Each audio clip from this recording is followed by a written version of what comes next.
পবিত্র একটা উপত্যকায় আছেন, পবিত্র উপত্যকায় অবস্থান করতেছেন। এরপর আল্লাহ তাআলা বলেন, ওয়া আনা ইখতারতুকা ফাসতামি' লিমা ইউহা।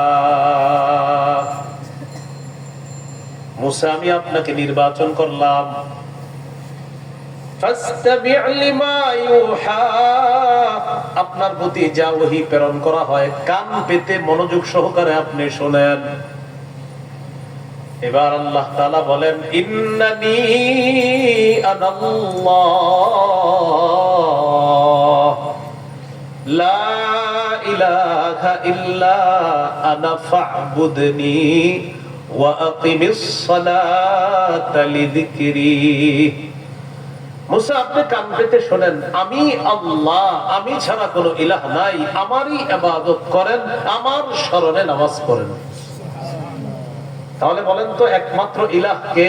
আল্লাহ। এই বিশুদ্ধ আকীদা রাখা। এবার আমার সাথে বলেন, আকীদায় শিরিক রাখা যাবে না, বেদাতি আকীদা রাখা যাবে না, শিরকি আকীদা রাখা যাবে না, বেদাতি আকীদা রাখা যাবে না।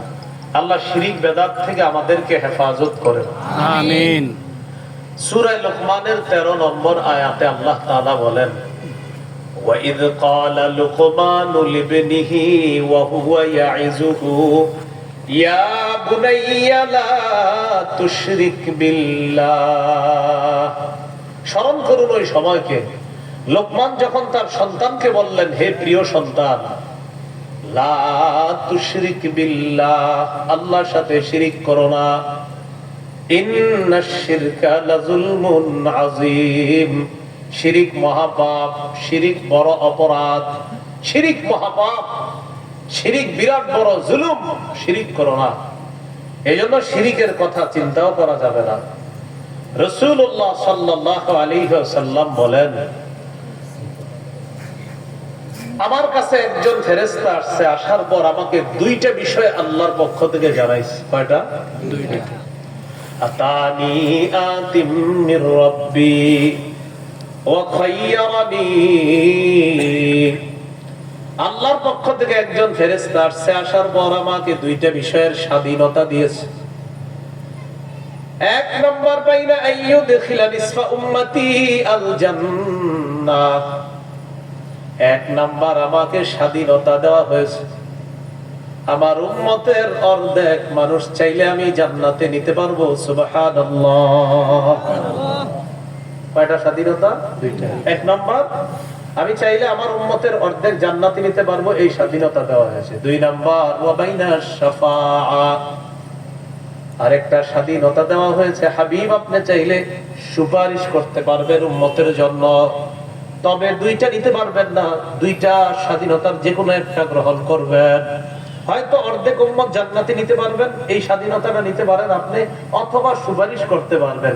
কিন্তু অর্ধেক জান্নাতে নিবেন আবার সুপারিশও করবেন, এটা কিন্তু হবে না হাবিব, আপনি দুইটা একটা নেবেন। তো আমাদের নবী তো আল্লাহ তাআলা তাকে এমন নবী বানিয়েছেন যিনি শ্রেষ্ঠ নবী। নবীজি সাল্লাল্লাহু আলাইহি ওয়াসাল্লাম বুদ্ধি করে বললেন, ফাখতারতুশ শাফাআ, আল্লাহ আমি সুপারিশটাই গ্রহণ করলাম। সুবহানাল্লাহ। কোনটা গ্রহণ করতে? আমার উম্মতের অর্ধেক জান্নাতে গেলে বাকিদের কি হবে? তাই আমি সুপারিশ গ্রহণ করলাম এই কারণে, যতক্ষণ সুপারিশ করতে পারবো ততক্ষণ সুপারিশ করতে করতে জান্নাতে নিতেই থাকবো। সুবহানাল্লাহ। এবার নবীজি যে কথাটা বললেন, এই কথাটা চিন্তা। নবীজি বলেন, ওয়াহিয়া লিমান লা ইউশরিকু বিল্লাহ, আমার সুপারিশ হবে তাদের জন্য যারা আল্লাহর সাথে শিরিক করে না। যারা শিরিক করে, শিরকি আকীদা নিয়ে মারা যাবে, তাদের জন্য কিন্তু আমার সুপারিশ হবে না। যারা শিরিক করবে তাদের জন্য আমি সুপারিশ করব না, তারা আমার সুপারিশ পাবে না, যারা শিরিক করবে। তো বলছিলাম বিশুদ্ধ আকীদা, আমি ইসলামে পরিপূর্ণ প্রবেশ করলাম কিনা এর দুই নাম্বার উপায় হলো, দুই নাম্বার লক্ষণ হলো আমার আকীদা বিশুদ্ধ কিনা। তাহলে আকীদায় শিরিক রাখা যাবে না, আর একটা হলো বেদাত রাখা যাবে না। বেদাত কাকে বলে সংক্ষেপে বুঝেন। সহিহ বুখারীর বর্ণনা 2697 নম্বর হাদিস, 2697 হাদিসের বর্ণনাকারী